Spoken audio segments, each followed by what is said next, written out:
दोस्तों, मैं हैरिस सुल्तान हूँ। उम्मीद है आपने अच्छी खबर सुन ली होगी। वो पागल तानाशाह, हमारे समय के सबसे बुरे तानाशाहों में से एक। वो तानाशाह जो सत्ता में बने रहने के लिए अपने ही दसियों हजार लोगों को मार डालता था। आखिरकार वो कुत्ते की मौत मरा जैसे उसके साथी हसन नसरुल्लाह मरे थे। उसने ये गलती की कि वो सोचता था कि वो अपने बंकर में छुप सकता है। लेकिन कोई भी बंकर इजरायली खुफिया और अमेरिकी मिसाइल की पहुंच से बाहर नहीं है। इसी वजह से मैं हस्तक्षेपवादी हूं क्योंकि इस ग्रह की सबसे बड़ी सैन्य शक्ति का इस्तेमाल दुनिया की भलाई के लिए किया जाना चाहिए। आज राष्ट्रपति ट्रंप ने दुनिया की भलाई के लिए सबसे बड़ी सैन्य मशीन का उपयोग किया। जैनक उइघर या डेव स्मिथ जैसे फिसड्डी या मेहदी हसन और जोरान ममदानी और बुश हाशिक जैसे इस्लामवादी, इन सभी को गलत साबित किया गया है। वे रो रहे हैं। ईरान के लोग नाच रहे हैं और मुस्कुरा रहे हैं। यह वह दिन है जिसका हम लंबे समय से इंतजार कर रहे थे। मैं 2019 से ईरान में विरोध रिपोर्ट कर रहा हूँ। हर विरोध प्रदर्शन में मैंने ईरानियों से सुना कि शायद वे हमें दबा लें, लेकिन इस शासन के दिन गिने चुने हैं। हमें नहीं पता था वह दिन कब आएगा। मेरा अंदाज़ा 28 फरवरी या 1 मार्च है। मैं ऑस्ट्रेलिया में हूँ। मेरा समय एक दिन आगे है, इसलिए सही तारीख नहीं जानता। ये 28 फरवरी भी हो सकता था। माना जा रहा है कि वह 12 घंटे के भीतर ही खत्म हो गया। उसने तो उतनी भी लड़ाई नहीं लड़ी जितनी इराक ने लड़ी थी। इराक ने भी कम से कम 3 हफ्ते तक अमेरिकी हमले का सामना किया था। लेकिन यह खूनी तानाशाह तो चूहे की तरह 12 घंटे में ही मर गया। क्या हुआ उस बात का कि ओह, हम अमेरिकी ठिकानों को तबाह कर देंगे, हम आखिर में इजराइल को भी अपने साथ ले डूबेंगे। कुछ भी नहीं हुआ। कुछ भी नहीं हुआ। एक भी अमेरिकी नहीं मरा। इन देशों में कहीं भी कोई बड़ी घटना नहीं हुई। हाँ, उन्होंने दुबई, रियाद, कतर और कुछ अमेरिकी ठिकानों पर मिसाइलें दागीं, लेकिन कुछ खास नहीं हुआ। ये ऐसे है जैसे हारने वाला आखिरी समय में घबरा कर कहता है, मैं सारे बटन दबा दूंगा, जो होगा देखा जाएगा। हारने वालों को छोड़ो, मैं ईरान के लोगों के लिए बहुत खुश हूं। आपकी कुर्बानियां व्यर्थ नहीं गई हैं। आपने इस दिन का सपना देखा था और वह दिन आ गया है।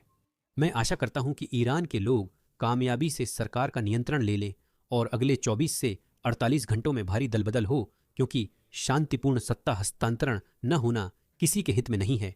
हम जानते हैं इराक में क्या हुआ था। देश गृह युद्ध में जा सकते हैं और यह किसी के लिए भी अच्छा नहीं है।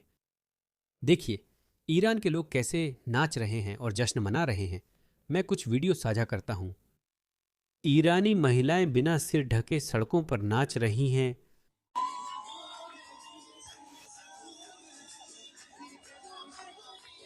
आने वाले दिनों में आप पश्चिम विरोधियों, समाजवादियों, कम्युनिस्ट वोक्स और इस्लामवादियों से सुनेंगे कि देखो, दुष्ट अमेरिका ने एक बार फिर मुसलमानों पर हमला कर दिया है।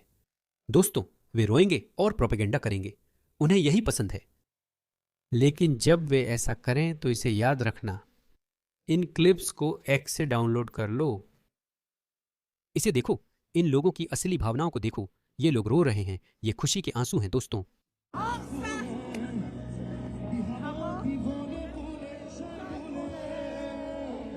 शाबाश, मैं तुम्हारे लिए बहुत खुश हूं।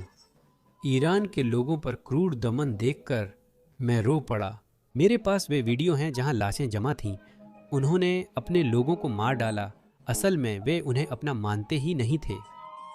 जैसा कि माइकल रूबियर ने कहा था, कोई और देश नहीं है जहां लोगों और शासक वर्ग के बीच इतनी बड़ी खाई हो, और वह देश है ईरान। ईरान आज़ाद है। एक चूहा मर गया। क्या आप असली भावनाएं देखना चाहेंगे? इसे देखिए। इस महिला को अभी अभी पता चला है कि अली खामेनेई मर गए हैं। वे हमें बाहर निकाल रहे हैं। इम्प्रोवाइजेशन। इसे देखिए। दोस्तों, ये सच्ची भावनाएं हैं।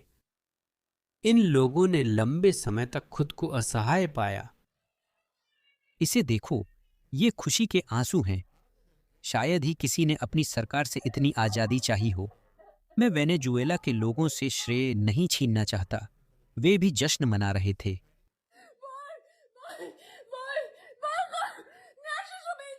यह तो अलग ही लेवल है।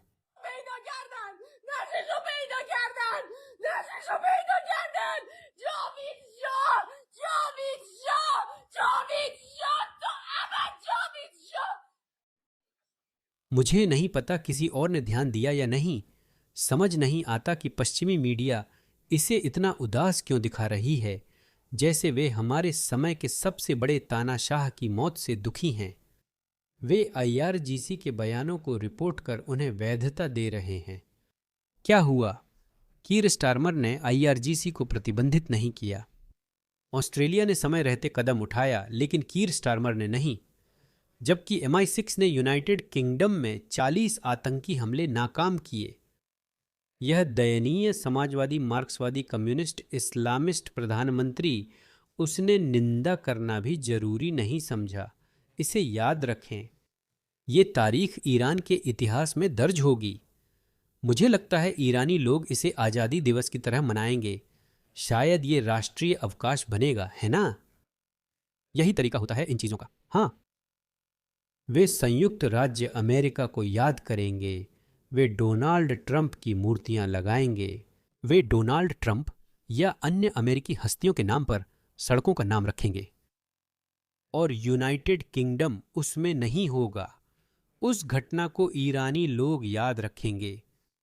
जबकि यूनाइटेड किंगडम ऐतिहासिक और सांस्कृतिक रूप से मुल्लाओं के खिलाफ होना चाहिए था।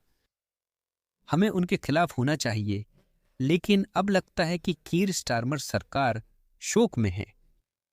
यही इस इस्लामवाद के वायरस की प्रकृति है दोस्तों। हमारे संस्थान, हमारे राजनेता पूरी तरह से बिक चुके हैं।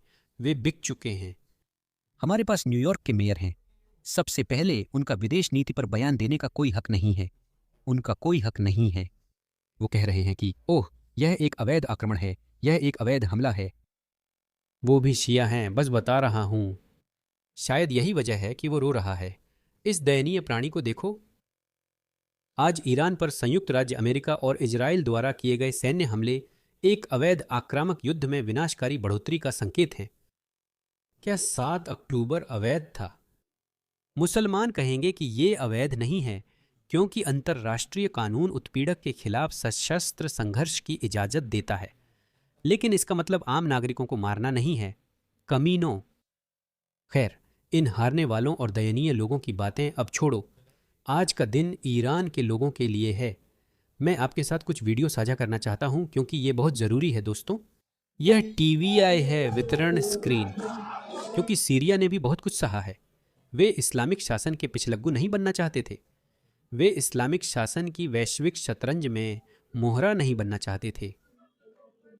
इसे देखिए, वे सड़कों पर नाच रहे हैं। यह वॉशिंगटन DOC है दोस्तों। ईरानी, अमेरिकी और इजरायली सभी जश्न मना रहे हैं और वे इतिहास को फिर से लिखने जा रहे हैं दोस्तों। वे इतिहास को फिर से लिखने की कोशिश करेंगे। वे कहेंगे कि यह अवैध और आक्रामक युद्ध था।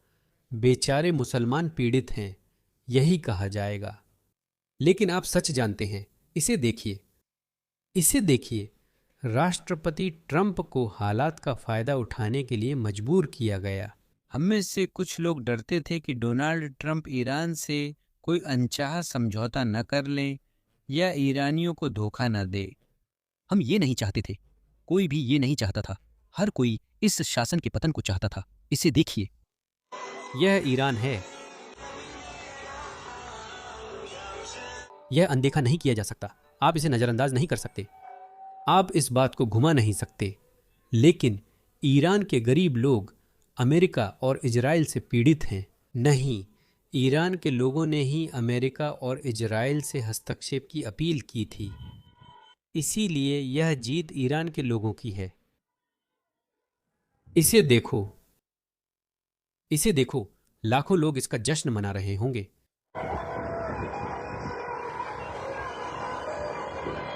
यह जश्न है। वो इसका जश्न मना रहे हैं। देखो, ये महिलाएं खुश हैं। यह उन पहली वीडियो में से एक थी जो सामने आई थी, और उस समय यह माना जा रहा था कि यह खमेनेई का निवास है। तो इसे फिल्मा रही महिलाओं की आवाजों में खुशी देखिए। यार, वो जगह खत्म हो गई यार। कितनी खुशी। यह अच्छा है।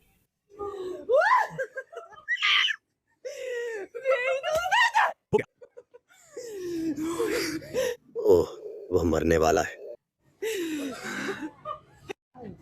यूएसए, अमेरिका अच्छाई की शक्ति है। आप जानते हैं मैं ऐसा क्यों कहता हूं? मैं जानबूझकर ऐसा कहता हूं क्योंकि मुझे पता है कि इससे इस्लामिस्ट नाराज हो जाते हैं, इससे वे नाराज हो जाते हैं। हर पश्चिम विरोधी को इससे नफरत है। जब हम अमेरिका को अच्छाई की ताकत बताते हैं, उन्हें इससे नफरत है क्योंकि उनकी नज़र में अमेरिका बुराई की ताकत है। यही वह क्षण है जब सभी दिल से अमेरिकी बन जाते हैं। मैं अमेरिकी नहीं हूं और कभी वहां गया भी नहीं। मुझे अमेरिका इसी कारण पसंद है। कई अमेरिकी कहते हैं हमें दुनिया के पुलिस वाले नहीं बनना चाहिए। क्या आप जानते हैं कि दुनिया कितनी बुरी हो जाएगी अगर अमेरिका चला जाए? हम में से कुछ जो अमेरिकी नहीं हैं चाहते हैं कि अमेरिका दुनिया का पुलिस वाला बना रहे। मैं ये एक ऑस्ट्रेलियाई के तौर पर कह रहा हूं। अगर चीन ने हम पर आक्रमण करने का फैसला किया तो ऑस्ट्रेलिया का क्या होगा? हाँ, हम थोड़ी देर ठीक रहेंगे, लेकिन हमारी पूरी युद्ध रणनीति इसी सिद्धांत पर आधारित है कि हम उन्हें एक हफ्ते या उसके आसपास रोक पाएंगे और इससे अमेरिका को हमारी मदद के लिए आने का पर्याप्त समय मिल जाएगा। यही हमारी रणनीति है। अब सोचिए, डेव स्मिथ या जेंग उइगुर जैसे गैर हस्तक्षेपवादी मूर्ख कहते हैं हमें किसी और युद्ध में शामिल नहीं होना चाहिए। क्या आप देख रहे हैं कि यह कितना बुरा है? क्या आप ऑस्ट्रेलिया जैसे साथी देश को छोड़ देंगे? देखिए, अमेरिका, ब्रिटेन और कनाडा के साथ हमारी कितनी समानताएं हैं। मूल रूप से ये पांचों देश एक तरह से लगभग एक जैसे ही हैं। हाँ, हम अलग अलग देश हैं, हमारा अपना अपना इतिहास है और बाकी सब कुछ, लेकिन हम सब चचेरे भाई हैं। हम सब भाई हैं। कुछ लोग कहते हैं हम इसमें शामिल नहीं होना चाहते। मुझे राष्ट्रपति ट्रंप का ईरान के लोगों को संबोधित भाषण का वह हिस्सा सबसे अच्छा लगा। मैं भावुक हो गया। सुनिए। इस्लामिक रिवॉल्यूशनरी गार्ड के सदस्यों, सशस्त्र बलों और सभी पुलिसकर्मियों से मैं आज रात कहता हूं कि आपको अपने हथियार डाल देने चाहिए और पूरी तरह से माफी मिल जाएगी, या फिर वरना निश्चित मृत्यु का सामना करना पड़ेगा।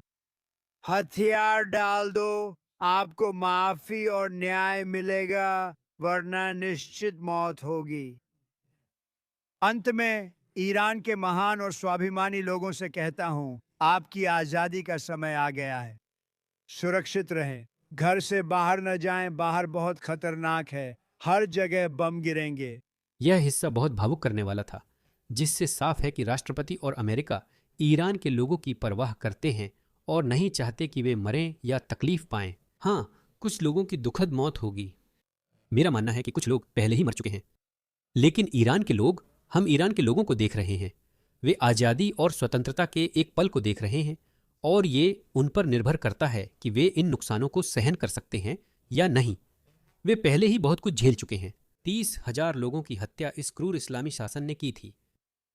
तो यह बहुत भावुक करने वाला था। राष्ट्रपति ट्रंप ईरान के लोगों की परवाह करते हैं। जब हम खत्म करेंगे तो सरकार अपने हाथ में ले लो, ये तुम्हारी होगी। यह शायद पीढ़ियों में तुम्हारा एकमात्र मौका होगा। कई सालों से तुमने अमेरिका से मदद मांगी है, लेकिन तुम्हें कभी नहीं मिली। कोई भी राष्ट्रपति वह करने को तैयार नहीं था जो मैं आज रात करने को तैयार हूं। अब आपके पास एक राष्ट्रपति है जो आपको वही दे रहा है जो आप चाहते हैं। तो चलिए देखते हैं कि आप कैसे प्रतिक्रिया देते हैं। अमेरिका आपको जबरदस्त ताकत और विनाशकारी शक्ति से समर्थन दे रहा है। अब समय आ गया है कि आप अपनी किस्मत पर नियंत्रण हासिल करें और उस समृद्ध और गौरवशाली भविष्य को उजागर करें जो आपके बहुत करीब है। मैं राष्ट्रपति ट्रंप को बहुत पसंद करता हूं। वो खुद को रोक नहीं पाते। पिछले राष्ट्रपतियों पर तंज कसना ही पड़ता है। और वो सही हैं। 6-7 राष्ट्रपतियों ने ईरान को रोकने की कोशिश की, लेकिन असफल रहे। ओबामा और बाइडेन उन सब में सबसे बुरे थे। लेकिन राष्ट्रपति ट्रंप ने मौका उठाया और कहा, ठीक है, चलिए करते हैं। मुझे राष्ट्रपति ट्रंप बेहद पसंद हैं। उनके नाम पर सड़कों के नाम रखे जाएंगे और ऐसा होना भी चाहिए। यह कार्रवाई का समय है, इसे जाने मत दो। भगवान अमेरिका की सशस्त्र सेनाओं के बहादुर पुरुषों और महिलाओं को आशीर्वाद दें। भगवान संयुक्त राज्य अमेरिका को आशीर्वाद दें। भगवान आप सभी को आशीर्वाद दें। मुझे लगता है कि इसलिए उन्हें कहना चाहिए था, भगवान ईरान के लोगों को आशीर्वाद दें। लेकिन मुझे लगता है जब उन्होंने कहा, भगवान आप सभी को आशीर्वाद दें, तो उसमें वह शामिल हो जाता है। यह मानवता के इतिहास का महान दिन है। ईरान के लोगों ने बहुत दुख झेला। मेरा दिल उनके लिए दुखी है पर अंत में उन्होंने जीत पाई। मैं उम्मीद कर रहा हूं कि अगले कुछ दिनों में बड़े पैमाने पर दल बदल की खबरें मिलेंगी और ईरान के शाह वापस आकर नियंत्रण संभालेंगे और वे राजा बनेंगे। इसके बाद ईरान लोकतंत्र की ओर बढ़ेगा और अंतर्राष्ट्रीय समुदाय, खासकर पश्चिमी देशों का सहयोगी बनेगा। अब तेहरान में इजराइल जिंदाबाद, अमेरिका जिंदाबाद के नारे गूंजेंगे। यह ईरान और उसके लोगों के लिए महान दिन है। यह दुनिया के सभी स्वतंत्रता प्रेमी लोगों के लिए एक महान दिन है।